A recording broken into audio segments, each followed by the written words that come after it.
When you think about authentic, genuine connection, that social bond between people, what is the role that it plays in effective team dynamics? Manager has many connections with all the team members, while team members have connection only with the manager and some occasional people they work with. They are losing this sense of connection and sense of purpose. They don't see the bigger picture. For any leader, especially remotely, it's very important to make sure that people on the team are connected to each other first and then connected to the manager. When you have norms, when you have rules, when everyone knows what's expected, it's easy for the team to make decisions on their own without constantly consulting to their manager. So the leader left the company, they continued working together. When AI comes into workplaces, who's making decisions? And bring into this conversation about what kind of decisions we're making as a team and what kind of decision AI is making. And that's another important aspect for teams to discuss together, how they use AI outputs.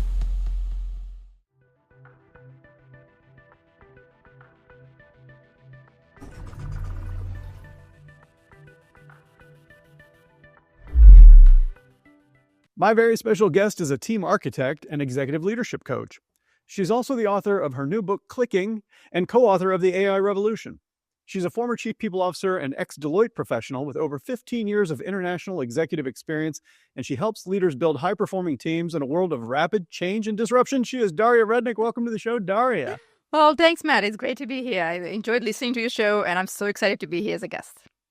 I'm excited to have you as a guest too, because if memory serves, I think I found you because I saw on Miro, you had this team, for those of you who might be listening in, Miro's this online whiteboard kind of space where you put all your sticky notes, and they've really evolved it over time. But I found that you had created some team-based facilitation exercises and great stuff. And I said, who is this person? I reached out. It was probably months ago we had our first conversation, but it's such a thrill to have you on the show now. Yeah, thanks. Well, I can tell you that your background and your experience really impressed me, because over the last 15 years, you've seen so much. You know, when you think about the financial ups and downs that we've had, but you've also experienced everything, including wars and the pandemic. And I just had this question, Daria. What are those experiences that you've kind of been through really taught you about what it takes to lead in this modern environment of ours? Well, thanks for the question. And it's really so. I mean, I've witnessed global financial crisis in 2008 while working in a bank, which is like the best place to experience that crisis. We've been through COVID, through like personal disruption, like relocation to a new country, wars.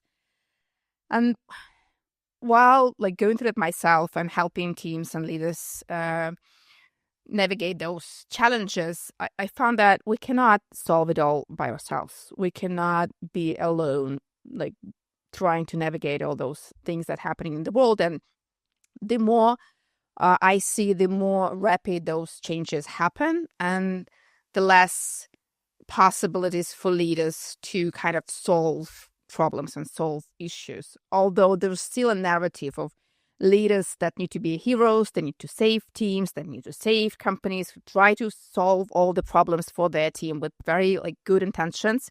But it's not possible. So what I'm saying is relying more on teams, on a collective intelligence, on teamwork would be so much better, helpful, productive in this world today.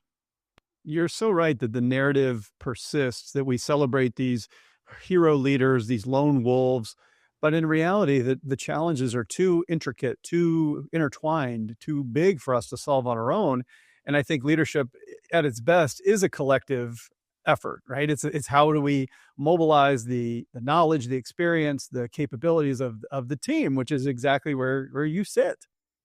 It's interesting too, because you wrote the book Clicking, and you have this amazing and what I would call a practical and even inspiring framework, because it's very far reaching, and you organize it around, the word click, that each letter stands for something really important. And I thought we could use that as the way to sort of explore the contents of your book a little bit. And the first one that really talks all about purpose. And my question for you is, when you are working, Daria, with these struggling teams, it happens, right? We see teams that struggle for a variety of reasons. One of which you've identified is that they lack a clear sense of purpose. So tell me a little bit about how purpose begins to shape everything that comes after. Well, I'll tell you a story about the team I was working with, and it was during COVID. The team went all remote, and they kind of lost this connection because while they were in the office, they were connected, and they kind of were holding on together through those connections and communications and touch. And when they were separate, they thought, okay, why are we even here together? Like, what makes us a team? It was a very hard question for them because they were losing motivation. And since they didn't have those, they were not engaged as they used to be. And they were losing productivity as well. One of the first things we did is we got together online, but still, I mean, it was an amazing conversation. Now we talked about why we're here together, because the word team is overused. Like, we think if some people have one manager, it's automatically they're a team. They're not. Like, you only can become a team if you have this sense of shared purpose.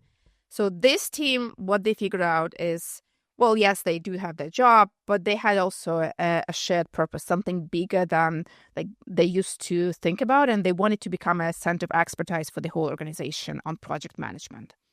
And that was their purpose. They wanted to excel in what they do. They wanted to share this knowledge with the whole organization, and they want to be recognized as experts in their field. And this shared purpose, together with all the things that they're doing, united them, and they had this feeling, okay, now we know why we're together.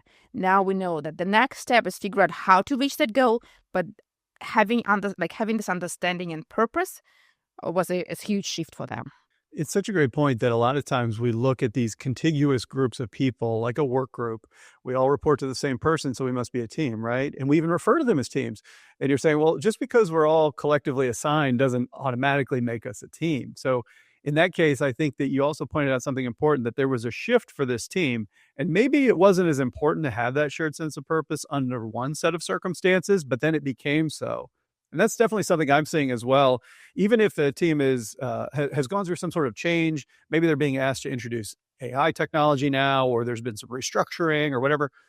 If we skip over purpose, then we lose a lot of that cohesion that really holds the team together, as you're teaching us.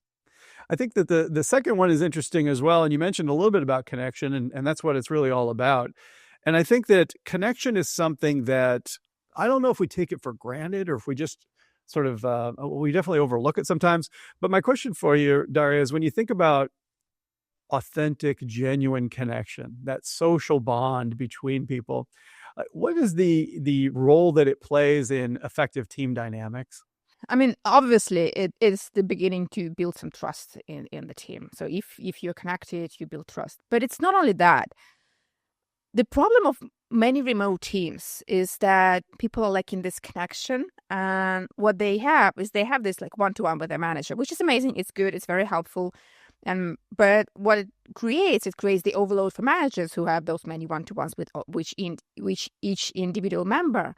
But manager has many connections with all the team members, while team members have connection only with the manager and some occasional people they work with.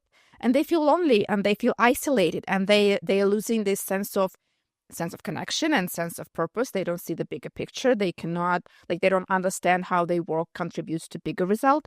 So for any leader, especially remote leaders, it's very important to make sure that people on the team are connected to each other first, and then connected to the manager, because that's how they can solve problems. That's the people they need to reach out first when they have a problem, when they have a question. So first they talk to each other, and then they go to manager to either for confirmation or like escalation, or further discussion. But there's got to be this connection between team members. And if you let me, I want to share a story about the team connecting to the broader organization, and it's very it's the illustration of why it is important.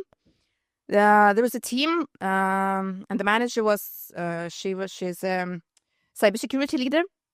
So there was a cybersecurity team, and she was very protective of her team. She wanted to be a good leader, and she wanted to protect them. So what she did, she was the go-to person on cybersecurity for the whole organization. Everyone knew her. She was handling all the difficult conversations. She was talking to stakeholders. She was identifying the needs. And she then brought it back to her team. But at some point, she noticed that the team engagement is going down, and the motivation is going down. They didn't feel protected. They felt isolated. It's like they are like on their own. So when she shifted, when she changed her behavior and she stopped being the only person communicating on cybersecurity, when she connected all the team members to relevant stakeholders, when they reached out to them, they clarified the goals, they got feedback, positive or negative feedback, but they started to feel this connection with the big organization, with the bigger purpose. They knew, okay, these are the people we're working for. These are the people who are benefiting from what we're doing, and that like got the engagement back. It's interesting because a couple of thoughts come up for me. One is that there is this real intertwining of purpose and connection. So these things don't exist in a vacuum. They all reinforce each other in this framework that we're going through. But the other is that there's this internal connection within the team. So I'm the manager, I have my teammates. I might tend to do things on my own. Like, you know what? I need to find a time when we can all meet to have a quick discussion about something. Well, is that something that only you can do as the manager? Why don't you assign that out a little bit and say, hey, the two of you, will you go and find a time when we can meet again next? You're creating collisions and creating connections. And not surprisingly, once they connect separately offline to find a time for the group to meet, they're going to exchange experiences and tell me about, how long have you been here and all these kinds of things. And then real connection kind of seeps in as well. But then your other point about how they connect to the broader organization, this manager initially felt like I'm being a good manager protecting my team, but became a choke point a little bit. And that's when people feel cut off and they're like, well, it's just as easy for me to go find a new job as it is to try to manufacture connections. Is really risky. So I think that I'm really glad to hear that manager, it took poor engagement scores to raise awareness, but at least she took action and gave up a little bit of that control to honor the greater good almost. Yeah, that's a really powerful and common example. And I think it's really highlighting too that as leaders, we have this opportunity to foster purpose and to foster connections, nurture these things. But we have to be aware the way you're teaching us, and we have to take steps. But it brings me to another one, which is a little bit of a roll up your sleeves and let's actually do the work. You talk about integrated work, and that word integrated is just so important. And I know you work with leaders who are trying to scale their organizations, trying to get bigger, for example, or at least become more efficient, more productive.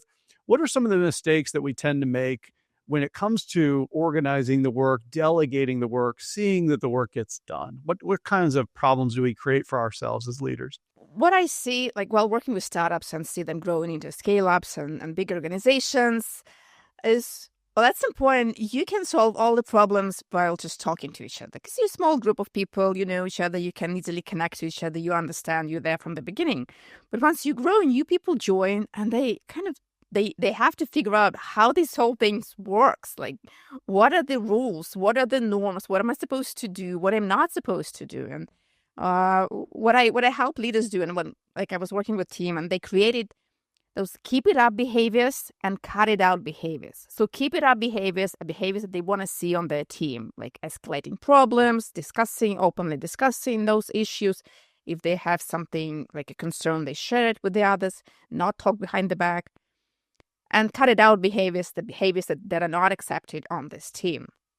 So kind of having those simple rules and norms of how we work together, it makes so much easier for new people to understand the culture, the work, the norms, the rules, the expectations. So that's a really important point. I love that fun phrasing too. It's so relatable. Just like, keep it up. This is how we do things. We share information early. We identify problems quickly. We trust one another. We have each other's back. We keep each other informed, whatever it might be. And then cut it out. Like, we don't hoard information here. We don't play the blame game. We don't, whatever it is. You're taking those cultural norms, because I talk to leaders all the time, and some are more explicit than others about how they shape their culture. But the reality is that you have a culture, whether you go said or unsaid, whether you've designed it explicitly or whether you just allow it to happen, you have one. So why not be explicit about it? Why not take it from below surface level, where we just kind of have to intuit how things get done around here? And that fun phrasing of keep it up and cut it out, it really makes it accessible, I think, for everybody. Is that something you do in your work with leaders, is kind of surface some of those things? I'm going back to how I learned about you from Miro. I could see that being a fun exercise of what are our collective keep it up things? What are our cut it out things? And just kind of get the groups to think on saying, what kind of culture are we in? I'll tell you a story with this keep it up, cut it out behaviors, which is very. I mean, I love this story because I was working with a team and they had some issues, and like at some point they created this cut it out behaviors and keep it up, cut it out behaviors, and like I finished the engagement, they were good to go, they were happy, but a few months later, the CEO reached out to me and said, "Well, we're good, moving forward, like no conflicts, at least no interpersonal conflicts." But there was one interesting thing happened. Team came to me and they said, the sales leader should leave the team. We don't want to work with her anymore. Why? Because she violated those keep it up behaviors that they agreed are important for their team. And she constantly showed some of the cut it out behaviors that they didn't want to tolerate. And they said, okay, we all agreed on those norms and we all agreed that we want to follow them. And she's not doing that. She should not be part of our team.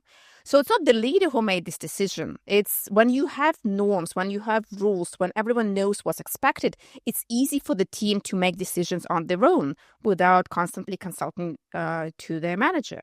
So the leader left the company and they continued working together. Wow. It also is a powerful story about how these become guidelines, but also guardrails. And I think it clearly outlines the types of behavior we don't want. Sometimes I've seen CEOs get in trouble because they'll say, okay, but our sales performance is really high right now. So let's just tolerate this. Let me just ignore this. I'll try to pretend like it's going to go away. And you actually destroy a lot of value in the process because it's hard sometimes to make a tough decision like that when the group is like, look, we all agreed to this and now you're not upholding it. That speaks louder than anything we might have written down or said otherwise. Yeah. And I have a sort of a unsuccessful story about that when I was working with a CEO and he didn't want to admit, or I knew this person is having these issues and that person is having that issues, but I know those issues. And I don't want to, I want to change that because the new person will come and they'll have new issues and I don't know that. Well, I'll deal with that. Well, unfortunately, the company went through merger and I was just kind of disappeared inside another company. Yeah, got completely absorbed because it doesn't have, it's like, what do you stand for, right? Yeah. And I think that it's so tempting to just look the other way but I think the other thing too is that once we have the clarity about keep it up and cut it out, those can become coaching moments. We don't need to write people off immediately when they may have to change their behaviors somewhat to meet the collective, but they do have to make a sincere effort to try to adhere to what the group has said is important, or at least to have their voice heard too as to what they think is important. And I see that as cultural clashes can happen sometimes between, let's say, for example, sales roles and supporting roles. Sales roles tend to be a little bit more dominating, aggressive. They have big goals. They have it's a tough job in that way, but that may not be the right feel for somebody else in another part of the organization, like cybersecurity, where it's like, we're not here to be aggressive and push the envelope and we're trying to be a thoughtful, risk reducing, sort of function. Well, don't be surprised when there's some level of a culture clash. Instead, let's get those collective sort of how we're going to approach these things, what we need to continue. Then if you pre-negotiate those things, when inevitably friction shows up, we can start to handle it a little bit better. Mm-hmm. Yeah. So we've made it through so far a couple of different aspects of your amazing framework. And I just love how so easy to remember. So we've got CLICK is the acronym, and we've made it through clear purpose, integrated, linking connections and integrated work. So we got a couple more to go. The next one though has all to do with decision making. You call it collaborative decisions. And I know that being decisive as well as making decisions can be challenging for some leaders because they struggle with letting go of control. You're not talking about just being decisive. You're talking about collaborative decision making. So what have you learned, I guess I'd say, about leaders and this struggle in terms of letting go of some control and allowing the team to participate in the decision making? Well, it's again getting back to this narrative that leaders need to be the heroes and need to decide everything. And if it's so scary for many leaders to say, I don't know, or I don't have a direct answer right now. But it's also what makes them a bottleneck, what stops kind of process when teams just waiting for them to make some kind of decision. So what I'm trying to share is that not all the decisions need to be made by manager. And what you can do and should do with your team is something that we did with one VC fund, and they were overloaded with lots of stuff happening. And they didn't know who's responsible for what. And it all came to the CEO, who had to decide everything because there were a lot of unclarity on roles and responsibilities. So what they did, they got together and they decided these kind of decisions need to be made by the CEO. These kind of decisions we can make within our individual roles. These kind of decisions we're not sure yet. Let's get together and decide when the time comes. So they brought some clarity and they differentiate. Not all the decisions are the same. Some decisions can be made by leaders, some decisions can be made by individual contributors, and some decisions are made collaboratively in the team setting. And that freed up their space. They all focus on what's important for them right now, not everything at once. I think that's another thing I've seen too in some leaders who were individual contributors. They become managers, maybe executives. They've lost their calibration about which decisions need my input and which don't. And a lot of times when a decision is in an area that I actually enjoy, like if I love innovation and creativity and there's a decision about a product feature, I'm like, oh, I'm going to make that decision. You're like, well, wait a second. That was a job you had 7 years ago. Why are you still doing that job? Like you're holding your team back because you won't let go.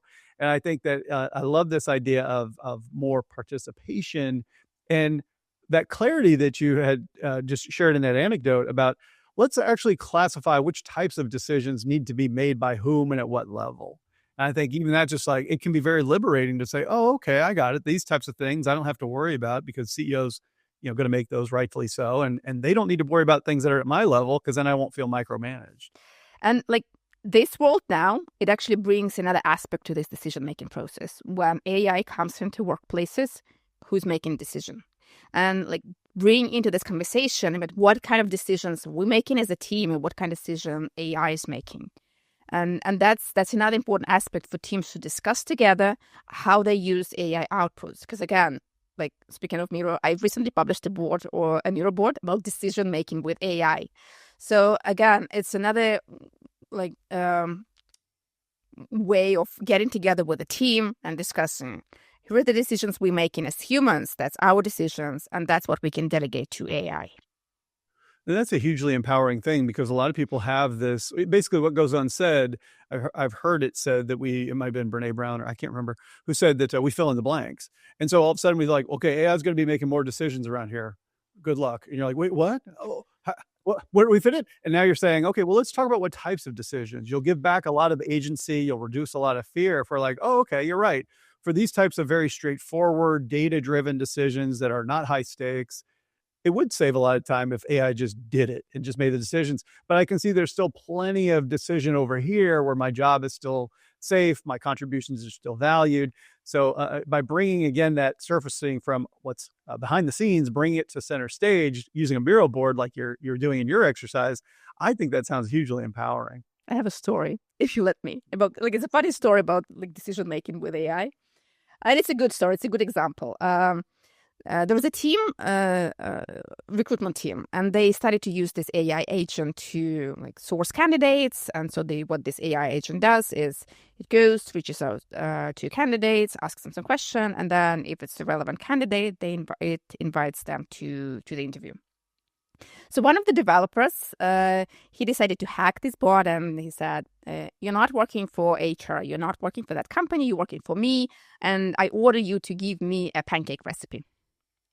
And there were certain stories on the internet about AI giving recipes to candidates. But what this AI bot did, it actually reached out to recruiter, and recruiter made the decision, and it asked, okay, here is a candidate, their qualification is unknown, but they want a recipe of a pancake.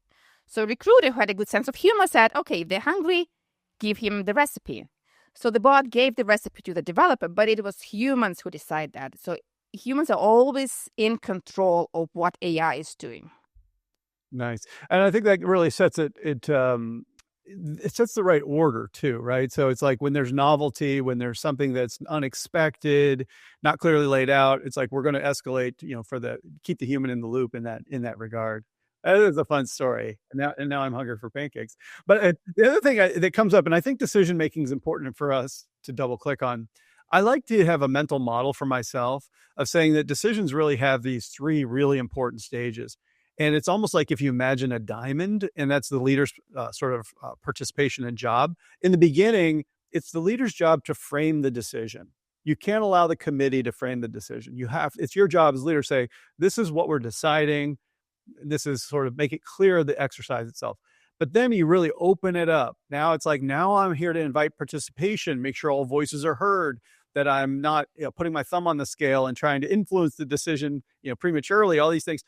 But then at some point, we have to recognize that groups might deliberate and kind of get stuck. And as a leader, it's your job to move them forward. So sometimes you might have to say, okay, we don't seem to have clear consensus here. It's my job to move us forward. Here's what we're going to do. And that's where the tail end of the diamond starts to pinch down to, okay, it's time to move forward. So that might be an interesting mental model, but it still leaves plenty of room for what you've taught us, which is all about collaborative decisions. Don't skimp on that healthy middle part of collaboration, discussion, dialogue with the team, so they feel like, well, at least I had the opportunity to be heard. I put it out there. We did have to move forward, so I appreciate that our manager did that. We didn't just cycle endlessly in discussion and never make a decision. That's not good either. And it's clarity in what you're saying. People know what to expect. That's the main thing. Right. Lay it out there so they understand, like, we're in a decision mode. It has three phases. I'm going to frame the decision. Then we're going to have plenty of time to talk it out. You've got valuable perspectives. I want to hear everything. If we come to a group consensus and everybody feels the same way, that's going to be super easy. If we get stuck, it's going to be my job to move us forward. With that clarity, let's go. Right. Something like that. I think sometimes we make it a little bit harder than we need to if we keep things a little bit more obtuse, when instead it's like simple frameworks like you're teaching us, simple techniques can really go a long way. Well, that brings us to our last of the click framework, which is knowledge sharing. And boy, I tell you, there's been a huge explosion of clearly the knowledge economy, the information age gave way to this. And now there's data and information everywhere. Now you got AI feeding it, causing the problem, solving the problem. It's everywhere. But I know that a lot of times it comes down to having a learning culture, because I think that the level of agility that we want, the level of innovation, collaboration, et cetera, it's going to take learning.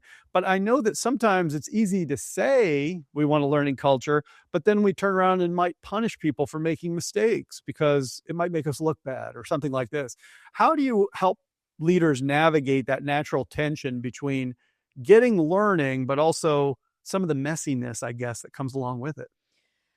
Again, it's a scale. Like you get together as a team, or you as a leader decide where you can make mistakes, what can be your playground, and you start with you start small. Like find a place where you can safely make mistakes, where your team can safely make mistakes, and let them do that. And then slowly you can expand it and make it bigger or move to other areas. But it doesn't have to be like all at once. Okay, now we make mistakes on every project we're doing. Just make some safe experiments. That is part of learning culture. Yeah, so I like what you're saying there, which is let's kind of make it a little smaller, a little manageable, a little less sensitive, but it's a muscle, right? We're developing this capability. It's going to take us a little while, to try to figure that out. I also like to say that, the most important and dangerous work we do is team-based work. It's important because the future of work is so collaborative. What makes it dangerous is that it's easy to kind of screw it up. But I guess my question for you, Daria, when you think of the future based on where you sit, are you pessimistic or optimistic when it comes to our ability to get team dynamics right? Oh, I am very optimistic about that. Oh, good. Otherwise, I wouldn't be able to do that, because I do see this trend of there's so many leaders who want to make it right. It's just we don't know how. Because to be honest, we never learn how to be a team. Because family is not a team, school is not a team, university is not a team. And the first time we actually join a team is when we join the workforce, unless you play some team sport. But when you join the workforce, everyone says you be a team player and then lead a team. But how do you lead a team? How do you navigate this team dynamics if during the manager's course, mostly things you're learning is about delegation and control and kind of traditional managerial cycle? So I do believe there is a lot of managers and leaders who want to make it right, who want to be there for their team. And there are a lot of organizations who pay a lot of attention to team culture and how they work together, and so they can bring value to a lot of stakeholders, employees, communities, customers, not just shareholders. So I do see, I do look positive into the future. That's great. And I think with frameworks like yours, with a book like yours, knowing that this is a skill that we can develop and master, we have to shift our mindset. We have to change the way that we show up and the way that we do things with our teams. But it is possible. And it's something that I think is increasingly important for all the reasons that we've been talking about today. But I think it's encouraging that it is something that it's so rewarding when you're part of a team. I personally have found that it's much more rewarding when we have success as a team than when I have my own individual success, which, that's nice, but it doesn't feel the same as when we're like, yeah, we did this. It's a lot more satisfying than I did this, right? Well, I tell you, one of the things that we're going to do, you and I together, we're going to be a team. We're going to have a trivia question, and AI is going to ask us this question, and it's going to be multiple choice. So we've got a good shot at answering it right. And I was looking for inspiration for our question, and I saw on your About page that you're a devoted Tai Chi practitioner. So mind body wellness kind of came to mind for me. So we're going to get a question on that. And here it is. Which ancient mind body practice originating in India involves a combination of physical postures, breathing exercises, and meditation to promote flexibility and relaxation? Is it A, Tai Chi, B, yoga, or C, Pilates? What do you think? Well, I did yoga for kind of a long time. We're going to go with yoga? Yeah, because I don't know much about Tai Chi. I've always wanted to try. You're going to have to tell me offline about how that is. But if you're playing along at home audience, which one promotes flexibility and relaxation? Is it A, Tai Chi, B, yoga, or C, Pilates? We went with B, yoga, and that is correct. It originated over 5,000 years ago. Tai Chi is actually from China. There you go. Very nice. Well, Daria, I have a much more important question for you, which is where can my audience go to learn more about you and about your fabulous book, Clicking? Well, I'm very open to connections on LinkedIn, so you can reach out to me on LinkedIn, send me a connection request, send me a message. I'm happy to continue the conversation going. And obviously, you can go to my website, dariarudnik.com, where you can find all the information about my book, Clicking, all there. Very good. And so listeners, I'm going to have those links for you in the show notes. You're only one click away from getting connected with Daria and learning more about her fabulous book, Clicking. So Daria, thanks so much for sharing your insights on team-based work with us today. I really appreciate it. Well, thanks, Matt. Thanks for having me. It was an amazing conversation. I really enjoyed it. And listeners, of course, I appreciate you as well. If you have 30 extra seconds, leave a 5-star rating on Spotify if you would. That really helps me to recruit amazing guests like Daria to come and teach us all about her great, fantastic things that she's doing. So leaders, until next time, don't just manage the business when you can lead the people.